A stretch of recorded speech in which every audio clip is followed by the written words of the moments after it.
Well, hello, I'm going to be running you through my hands-on review of the Nikon Z mount 105mm f2.8s macro lens. What a name.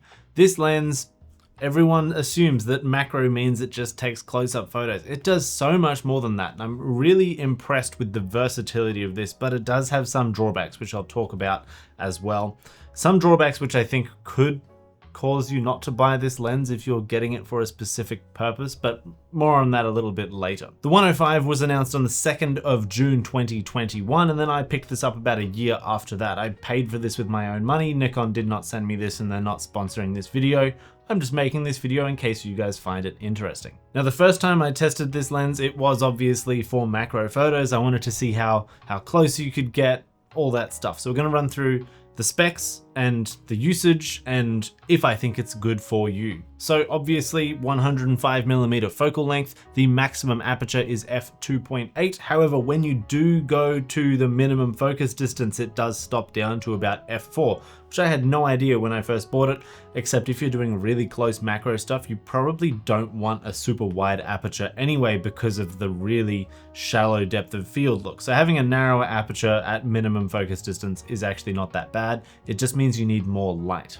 Speaking of the minimum focus distance, the minimum focus distance is 0.29 meters or 29 centimeters for a full macro 1:1 reproduction. So what that means is when you take a photo with your camera sensor, whatever object you're taking a photo of, let's say an ant for example, whatever size the ant is compared to your camera sensor is the exact same size that the ant will come out as in the photo.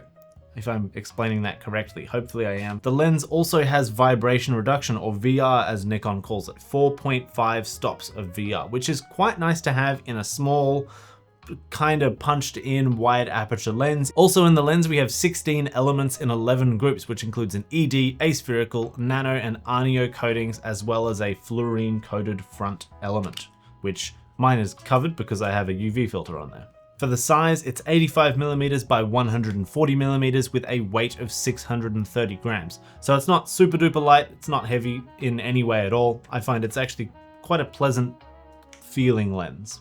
I should also mention the filter thread on this is 62mm, which is a standard size which you can get filters for everywhere.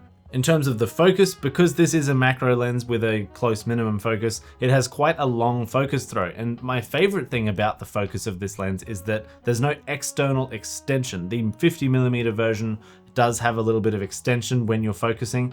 This does not, which is a welcomed thing. For the outside of the lens, it looks pretty fancy. We've got a bunch of function buttons. We've got a display button, which controls the little fancy OLED LCD display, which I don't think they're putting on their lenses anymore. I'm not fussed about that. You've also got your auto to manual focus switch, as well as your full focus to 0.5 to 0.29 meter switch for doing locked in macro stuff. I really like that that's there because I have found so many times when I'm trying to focus on something with autofocus and I'm in the full focus mode, it'll just skip what I've got close to the lens and focus on something in the distance. So I love that that's included on there. I think all macro. Actually, I wouldn't mind if a lot of lenses had that, to be honest. You've also got a front ring, which does nothing, your big fat focus ring, which focuses. You've also got your aperture ring as well, which is nice and small, metal, knurled, quite nice. And then obviously you've got your weather sealing gaskets on the back because this is an S-line lens. You've got the stepping motors, it's got the weather sealing, it's a good lens. Now this one is a little bit beaten up. I've got chips and scratches and all sorts of stuff on it, but it has served me well. Because it's been out for a few years now, you can pick the lens up for around $1,000 US or about 1,500 to 2,000 Australian dollars. Now the question for you is, do you think 105mm is too zoomed in? Is it too close to things?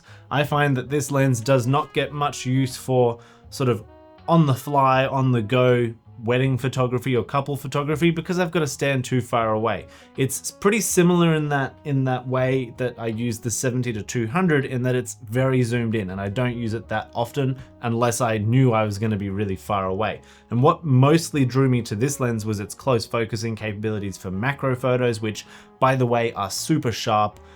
like when you stop this lens down as well, I've shot this at like f32. I think it goes down to like f52 as well, which is pretty crazy. You get some very, very nice macro images with a really nice reproduction ratio. And if you pair that with a high resolution body like a Z8 or Z9, you can get your macro photos like 150, 200 millimeter equivalent macro, which is insane.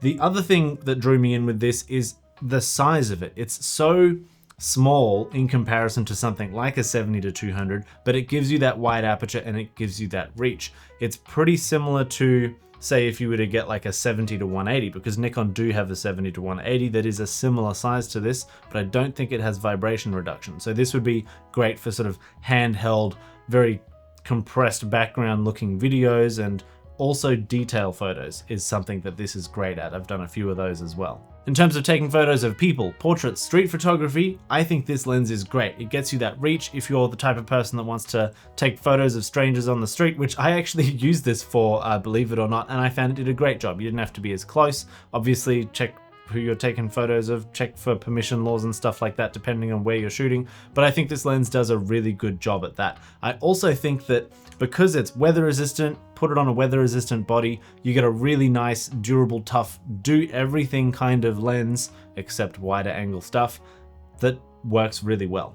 I think a specialist lens like this really shines when you have details that you can't capture with a regular lens. For video usage, I think it's pretty solid too, for the same reasons. The biggest downfall with it is that really long focus throw. It's got a little bit of focus breathing, which I'm not too fussed about. The main thing is though, it has such a long way to focus, and it's quite slow. It is a very slow focusing lens in comparison to a lot of other Z mount Nikon made lenses.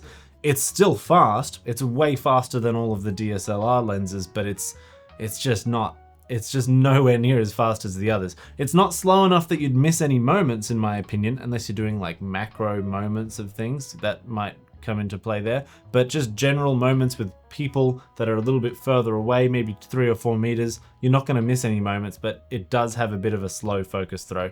And I think that that's not a deal breaker because it's fast enough, it's just noticeably slower than all the others.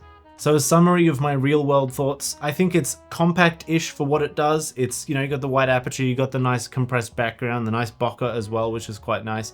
Lots of versatility, weather sealing, function buttons. It's got everything you need from a pro lens. It's just more of a niche lens, I think. And I think you should only get a lens like this if you know that you're going to be working with close minimum focus subjects, or you need a small lens that's smaller than the 70-200 and lighter, that has a wide aperture, that has vibration reduction, that has weather sealing and all of the fancy stuff from a 70-200 without the zoom. Anyway, that is all from me for now. I will see you in the next one.